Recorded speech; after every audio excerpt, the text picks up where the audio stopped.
天 podcast 的主题，我们今天 podcast 的主题是什么呢？让 Rena 来讲，因为是 Rena 来写的。好呢，就是我们今天 podcast 主题就是讨论一下我们各自的自我探索的一个契机和时间点，然后呢，我们都发现了什么关于我们自己的，然后有了这些发现之后，给我们带来了哪些的改变，就是这样子的一个 没错，没 topic。错。是的，在我们有个 share doc，就是会写我们两个都想聊的一些话题。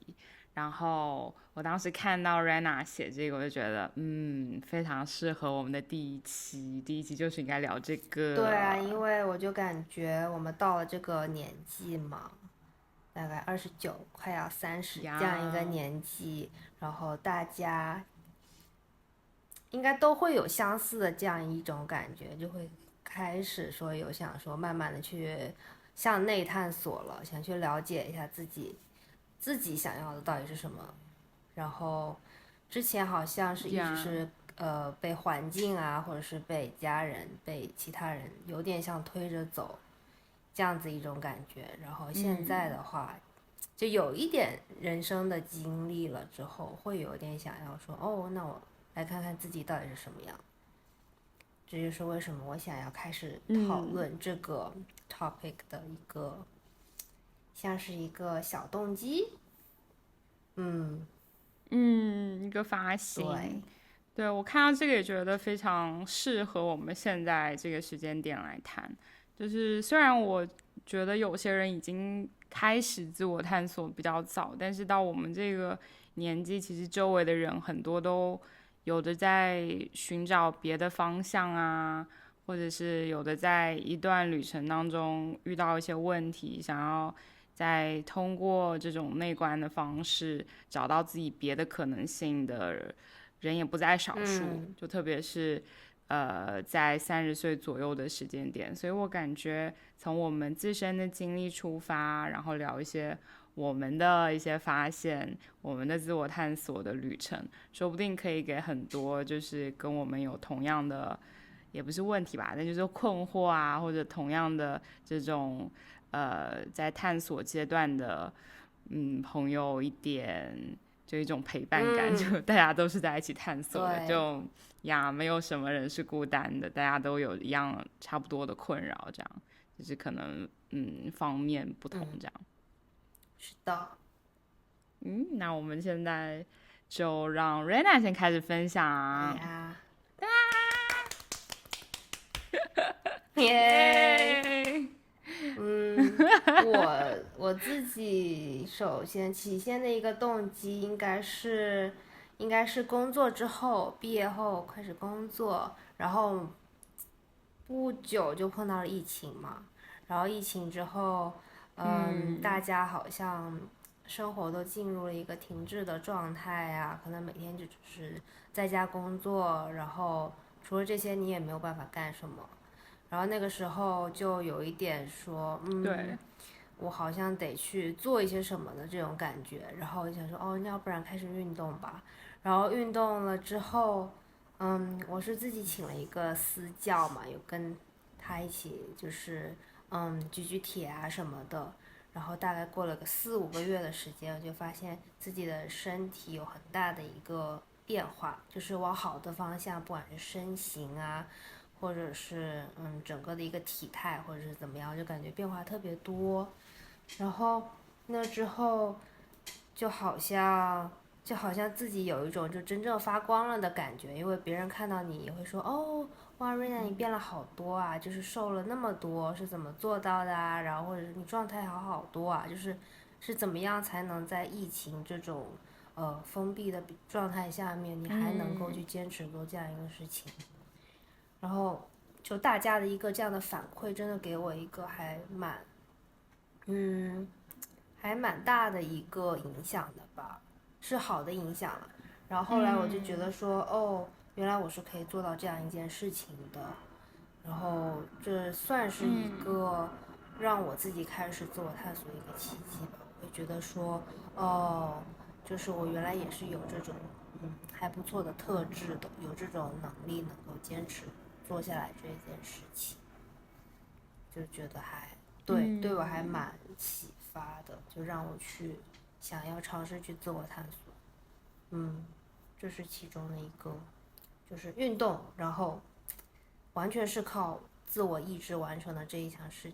情。然后这整个过程就是对，还有一点就是这整个过程是完全是我自发的一个行为吧，我觉得这是蛮重要的。然后也完全没有一个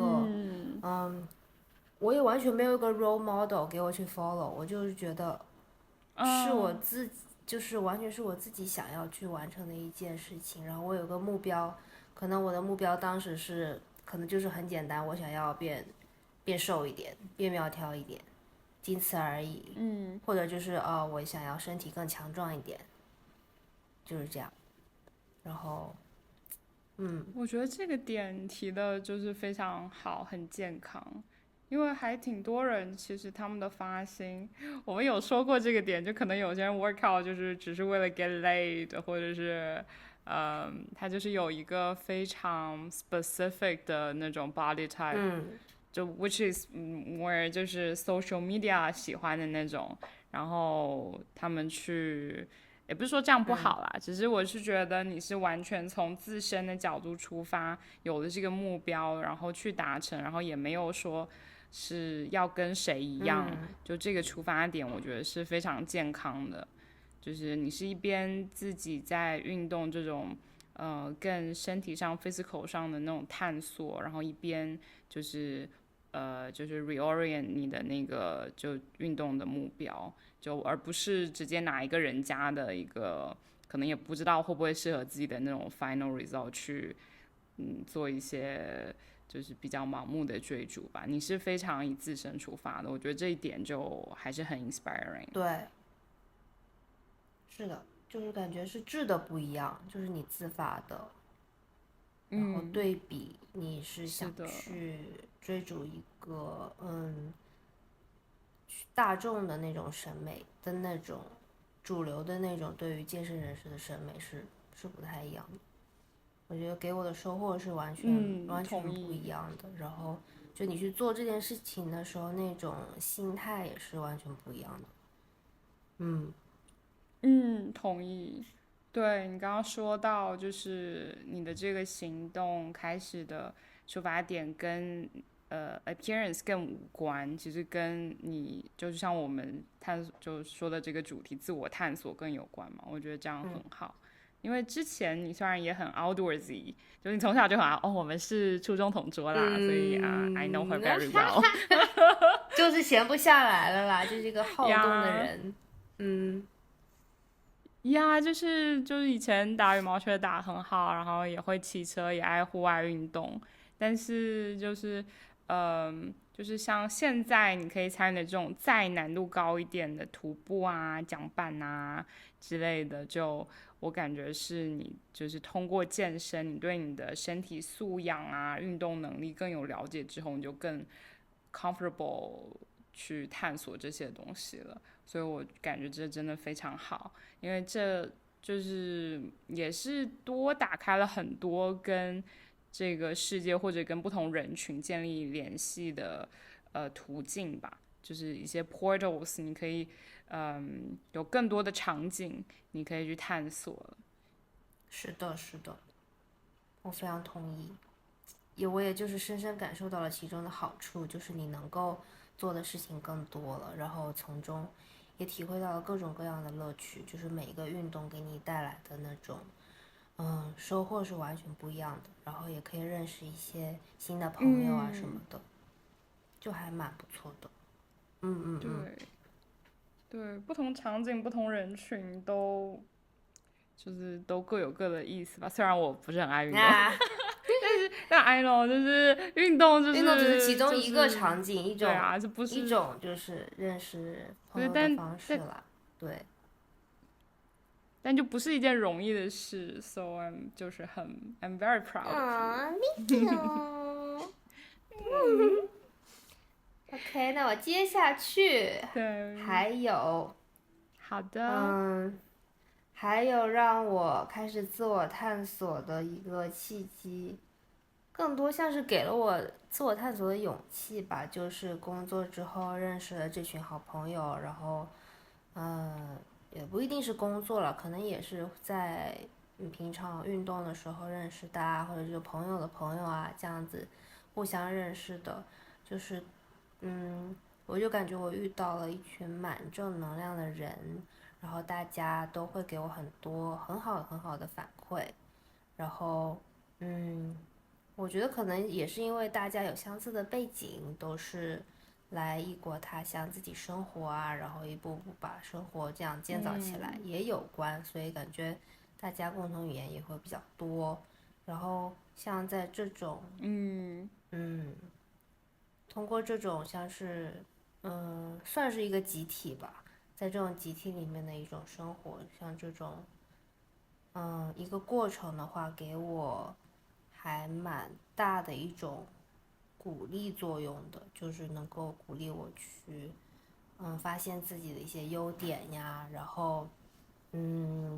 发现说，哦，原来我也开始能够就是在集体的一个生活中感到比较舒服了，我就是愿意去信赖这样子的一群人，就给了我一个，就是可以去自我探索的一个条件吧，我觉得是这样的，让我就是觉得很有安全感，然后也对自己有了一点点初步的了解了，就是通过朋友的这些反馈，就对我自己有一点点了解了，就是有一些不确定的地方，可能就是能够稍微确定一点了，就那种感觉。然后，对，朋友，这是朋友给我带来的一种，就是能够让我更好的自我探索的一个点吧。我觉得很好，就很幸运。肯定很多，也不止留学生吧。就是 Rena 现在是住在 Vancouver，然后我觉得也不只是留学生，但就是很多可能去异地工作的人呐、反正在呃嗯，就是或者是像就是从小出生在别的国家的朋友们，应该很多都有类似的。呃，心理就是这种心理是的，探索的肯定的。路径吧，对啊，就会比如孤独感啊，寻找自己可以信任的群体啊，我相信很多人都可以 relate 你的这个 journey，而且很幸运啊，就找到一群你可以觉得信赖，然后又是可以给你很好的 reflection 的一群人，对对对，能找到就是安全，然后又很正向的这种人群作为镜子，肯定是对自我探索是很好的一件事情。是的，所以就是非常的感恩。是的，是的。对，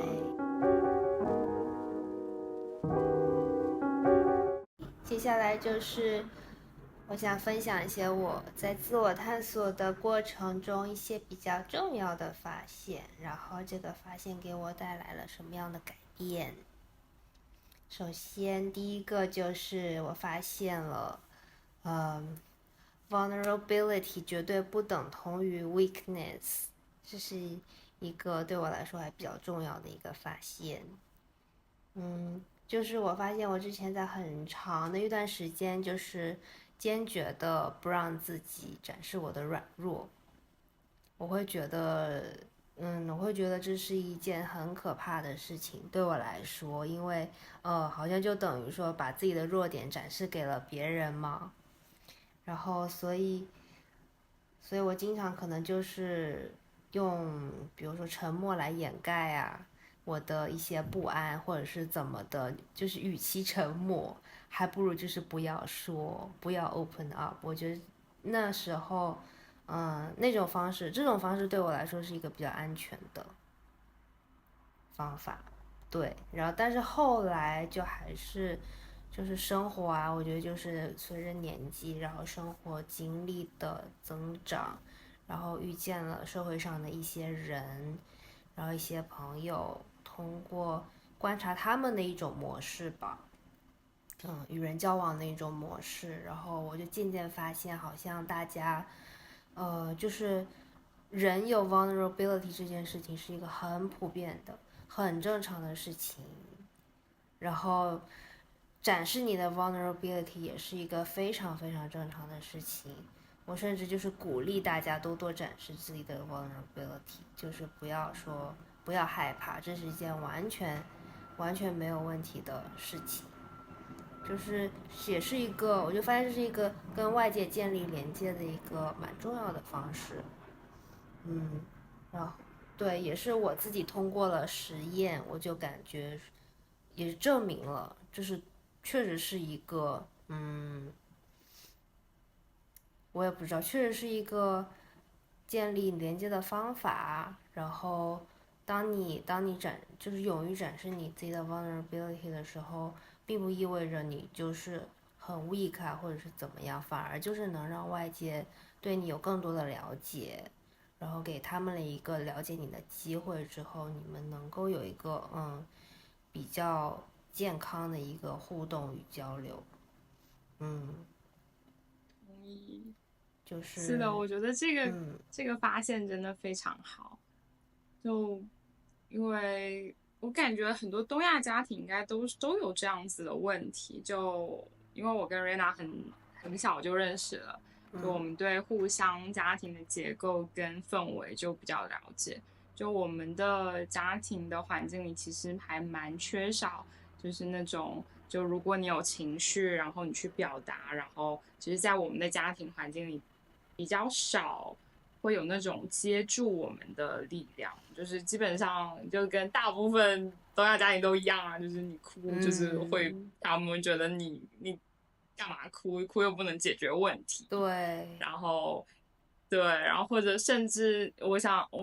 我就突然想起你之前有讲过，就是连生病可能都会变成就是就是也软弱的是一个表变成 现，exactly 就是 you're not 这还蛮 taking good 夸 care of 张 yourself。的。回想一下，这还呀，就蛮是夸吧？张的。对，就对，本来其实生病就够难受，然后够嗯，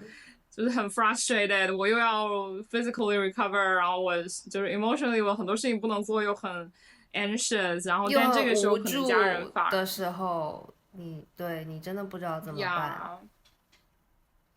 嗯呀，但这个时候连家里面人可能还是会觉得说，哦，那还是你的责任什么之类的，是你的问题。就嗯是变得表达的路径是堵塞的，然后因为每次可能这种情绪的表达没有被接住，或者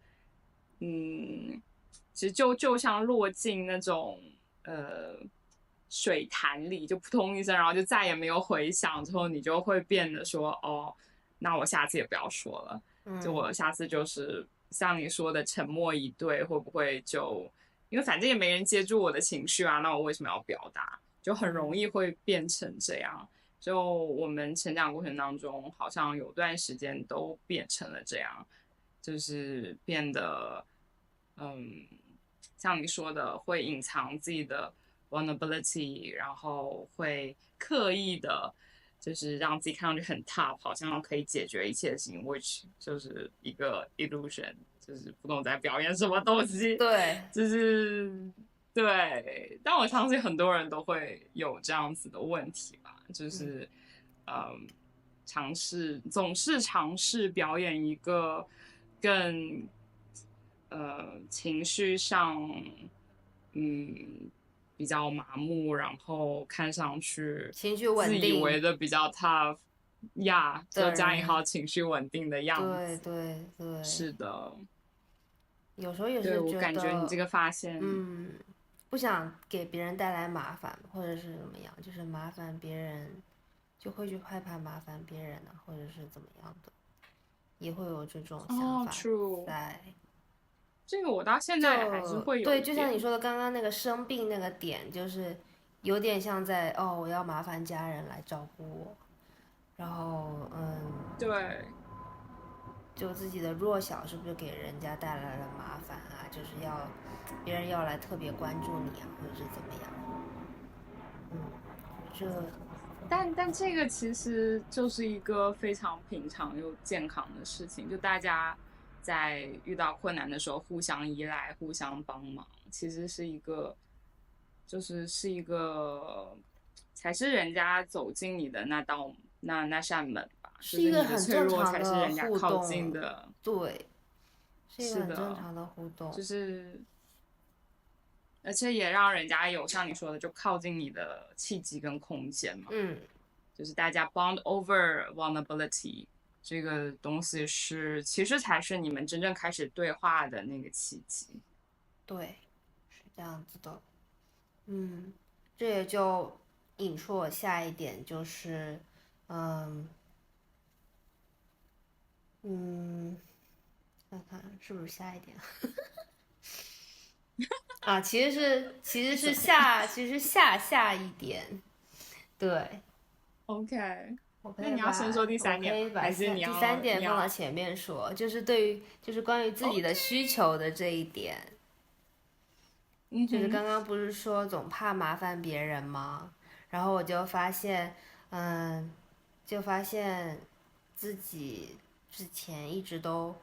不会把自己的需求放在第一位，永远都是别人的需求肯定要先于我自己的，不管是在一个家庭的这个环境里面，还是跟朋友这样子的一个交往当中，我发现我自己从来就是先想着别人，或者是在矛盾里面，在冲突里面，都会说先去满足别人的要求，然后先把这个问题给解决掉，先把矛盾化到最小，然后再来考虑我自己，就可能是想说让每个人都开心，就哪怕是牺牲自己的一点利益也好，只要别人都开心的话就 OK，是这样一个心态之前，然后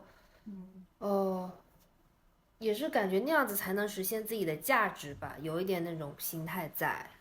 然后到了后面，对，后来就发现这是一个，我把它称作不太健康的英雄主义啦，就好像说自己永远都要挺身而出，化解一切的矛盾与困难。然后遇到了 technical issues，然后 Rena 要重新接入他的第三点。刚刚说第一点的时候，聊到说我开始懂得去注意自己的需求了嘛，然后我就想说可以连到先谈谈我的第三点发现，就是第三点的改变吧。就是之前的我一直都是一个不会把自己的需求放在第一位的人，永远都是先考虑别人的需求。不管是在家庭里面啊，还是在朋友之间的相处，都是先考虑他们的需求。有什么矛盾和冲突的话，都是可能，先解决别人的先满足别人的一些要求，然后再来看我自己的。然后，有时候甚至会去牺牲一些自己的利益啊，然后自己的一些需要，就是可能也不太懂得怎么去关注自己的需求吧。然后会发现让每个人都开心的话，这样才会显得自己比较有价值。有的时候会是这样一个心态，然后后来我就觉得这是一个很不太健康的英雄主义，就是我自己给它命名的。然后就是觉得有什么事情都是我只要挺身而出啊，事情好像就能解决，解决之后自己好像也挺开心的。然后到后面回想了一下，就发现，嗯，自己的需求就从来就没有说出来过。然后，但现在我就改变了，可能就是也是观察了一下其他人的一种，朋友与朋友之间的相处模式，就会发现哦，大家这是一件很正常的事情，把自己的需求好好的说出来啊，然后说给大家听，让别人听到，然后大家都会来说愿意倾听你，然后帮你解决你的一些问题，就是一个互帮互助的关系。这样一种模式，在我就是我是在一个过程里面慢慢去学习到这样的一种模式的。之前其实把自己的需求说出来这件事情，对我来说还蛮困难的一件事情。然后到后面遇到一些朋友之后，我就发现哦，原来这是完全 OK 的，就是好好把自己的需要说出来，然后跟别人建立这样子的一种连接。我觉得对我来说收获还蛮大的。对，看你写这点的时候，就我那边其实也有一点写的是基本上一样的，就是我们会习惯性的 prioritize 别人的需求，不管在什么样的关系结构里嘛。对，就所以我非常可以 relate 你说的这一点，就可能还是跟我们刚刚说到家里面的结构有些关系吧。一个是可能情感表述的环境路径比较封闭，另外一个就我跟 Rena 都是家庭关系里面就是有一个妹妹的里面的姐姐这样一个角色，所以我们有时候就是不仅要面对就是父母亲之间的一些矛盾，可能有的时候在就是比我们年纪轻的这个 sibling 有问题的时候，我们也要想说，怎么办？就是先帮他们解决一下我们的事情，后面再说吧。所以我还挺喜欢你用的这个词，你说不太健康的英雄主义，就确实是那种有点 urge，就是马上就要穿上我的那个 power suit，然后就冲出去，然后帮人家解决问题，但是对。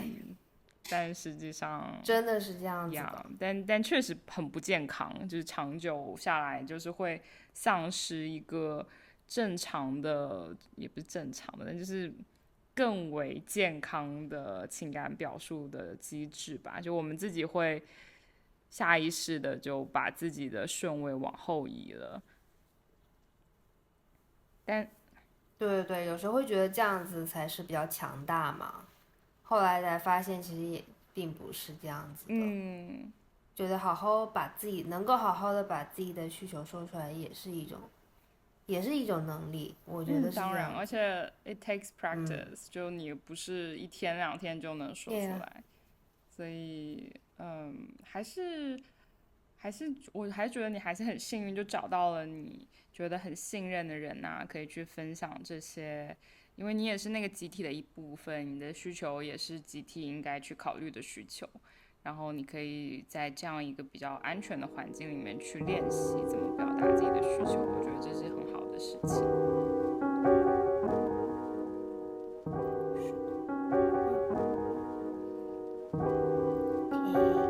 然后我还有一点，我觉得自己发生了改变的一个地方就是，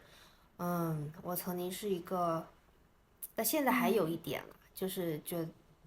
自己会很喜欢去过度分析一些，比如说别人的微表情啊，或者是可能就是给你的一个信息上的回复啊，或者是就是一个眼神或者是一句话，都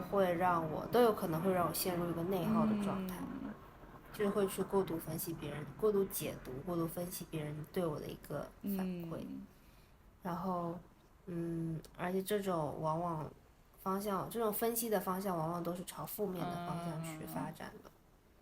然后后来就我自己意识到了这种问题之后，我有去慢慢的改善，就是把我自己处理这种信息的这样一个链条简化，可能就是尝试去说服自己说，别人说这句话的意思可能就是字面的意思，就是把过程变得简单一点，这样会让我减少掉很多我自己的内耗吧，然后也是改善了我的一个心理状态，然后其实也是我发觉到一些事情，就是大家可能并没有那么。并没有那种我想象的那种意思，但是我是去过度分析的话，我会就加很多我自己的那些解读，当别人真的，当别人确实没有那层意思的时候，就我觉得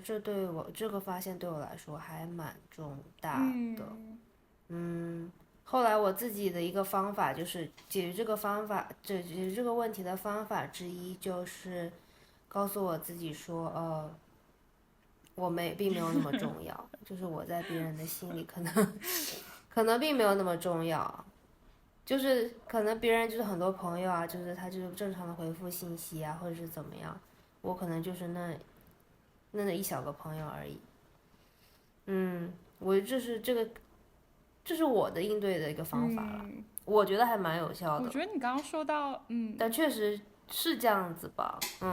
对我也有类你似说，的问题。之前，对我觉得一个是你说到的，就我觉得你归纳的词用的很对啊，就是很多有的时候人家只是就发给你的那个不是情绪，也不是指责，只是信息，但是对，对，但是可能因为我之前自己 ego management 调理不好的时候，很容易把那个人家的信息跟自己的价值或者什么的划等号，也不是划等号，就是 make 那个 connect 那个 dots，但实际上那个 dots 根本也不存在。然后像你说的，就是对对对，我们也没那么重要。然后对，然后嗯嗯，这个，但我想补充的就是，就我现在应对这整件事，还有一个方式就是，人家也没有那么重要，就是对是的，是的，对，是这我觉得样子的，就 it goes both ways，就人家有些，因为有的时候在年纪小一点的时候，可能会因为人家有的是很 successful 啦，然后什么有什么地方有什么成就啊，你会想去寻求一种认可吧？我觉得是这样子的，对我来说可能不一定是认可，会吗？我其实对那种，对你刚刚提到一个很重要的词，我感觉是那个有价值吧。我感觉像之前可能因为在家庭成长环境里，那个没有被接到的状态，可能 constantly 会让我们要 seek for 那个价值，就是你要一直要 make sure 说我是要达到一个什么标准，或者是要一个什么姿态，我才是有价值的，或者就有价值的才可以怎么样怎么样。但可能就对我来说，后面这个东西就比较，反正就调理好了，就看自己的看自己的价值，看别人的价值就。可能亲密关系里面还是会有一点这样子的问题，我感觉可能这个就慢慢后面的功课吧。但在平常别的关系里面，我可能对这个所谓的价值就，我就会把它归纳，没那么看重，对，我会把这个整个绩效主义看成就是一个文化了，它就是一个 culture，就是你可以选择你要 take part in，或者是你要以什么样的姿态 participate，你也可以选择在一些节点上你就别去参与这个评估系统就好了。因为就像你刚刚说的，就我也不是很重要，然后人家也其实不是很重要。世界上这么多人，对有没有必对要就把自己或者别人看那么重要呢？其实你说，特别是现在这样一个没必时代，你要，说多一个人少一个人，其实不是那么重要的嘛。就重要的是我们在自己在这个世界上源于自身的发现跟探索，就对我们自己来说才是重要的。我们对于整个 system 来说不是那么重要的，也没有对，那么 replaceable 了。别人是这样，我们也是这样。我现在是这么觉得呀同意，我同意你说的，呀，所以我觉得你的发现真的是很，就虽然你说那个不太健康的英雄主义，但我觉得这些发现都很健康啊，就是让你可能可以从各种角度重新去看一些自己以前觉得很大的问题，但像梳理出来，可能感觉就是都是可以通过 practice 或者是通过跟别人的交流去应对、去成长，然后或者对，有的东西去改变的，我就觉得很好。所以那些正在内耗的朋友们，就是不要担心，就是可以解决的，就是可以，真的是可以通过后天的练习，就是还有救，好吗？还有救。对，我相信这个很多人都有类似的不要太担问心，题吧。就我们这些，绝对是很普遍的，绝对是，我觉得也有点像现代病，就是一些这种内耗的现象。也可能在平常工作生活环境里已经形成一个惯性了吧，你就是要 constantly prove 你是有价值的，然后你要 constantly put on mask 去表现的更 tough，你才会觉得自己是一个有价值的，才会被尊重，才不会被放到那个。对，我觉得也像是一个求生的手段，就是你为了生存，你必须要这样子。也是。对你这个让我想起刚刚你说那个，就是你要一直不就觉得展露 weakness 是不安全的嘛？但其实如果是健康的一个比较安全的关系，不管是家庭还是那种亲密关系，它都不应该是。就我们之前有聊过这个，就是它不应该是一个 combat mode， 它不应该是永远就是你要害怕说你把脆弱面展露出来你会被 attacked 或者什么的那个状态，你不应该有这么高的防御在一段亲密关系里，或者是你的家庭就是亲属代际关系里面。但是我们因为可能小时候也没有这么有意识的培养这种沟通啊，然后展露的语法吧，就是那些 vocabulary 对我们来说都暂时不熟悉的情况下的话，就是会觉得比较匮乏，就是会随时感觉说，如果我是这样一个姿态的话，是不是会被 attacked 什么之类的。it takes time。就现在慢慢越来越好了，我觉得，就我们对于我们的脆弱面的展露也好，交流也好，只是还是要不停的练习。是的。OK， 这就是我了。Progress，